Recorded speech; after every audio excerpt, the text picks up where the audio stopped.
top story tonight, a push on several fronts at the state capitol to protect you from thieves, price gouging, and more. We are focusing in on one of several new bills. It would give police more authority to arrest people with stolen catalytic converters.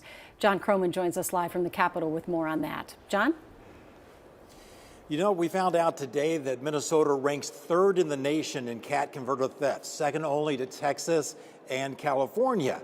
And the bill that they're talking about today would basically make it a crime to be caught with a catalytic converter in your possession that does not have a vehicle ID number or a VIN number on it.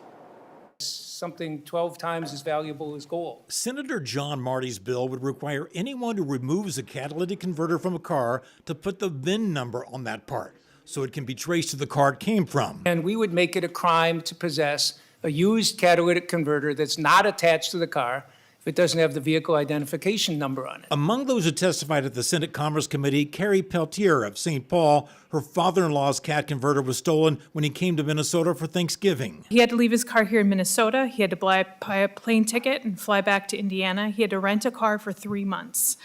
All told, this cost him more than $4,000. Law enforcement supports the change. Battery-operated saws technology has made it really easy for them to quickly cut these off. But most cat converter thefts are never even reported to police, according to Commerce Department Special Agent Joe Bakke. I would guess that the minimum number being stolen in Minnesota is around 100,000 a year. A lobbyist for the scrap metal industry said the bill probably won't make much of a dent with thieves. To ask them to put VIN numbers on a catalytic converter that they intend to take out of Minnesota doesn't feel as though it's going to do much to slow the actual crime rate. The committee also heard a robocall crackdown bill from Republican Rich Draheim of Madison Lake. He'd like to boost the civil fines on robocallers from $25,000 to $100,000. Only 19% of adults answer their phones, 19%.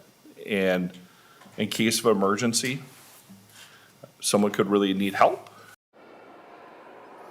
Draheim conceded that most of these robocalls are coming from beyond our shores, but he says we need to do something to help people so they're not afraid to answer their phones anymore.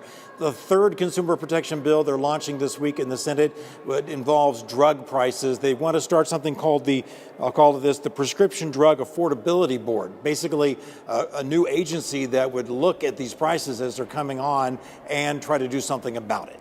We'll have more about that later this week. Back to you. Busy week at the Capitol. Thank you, John.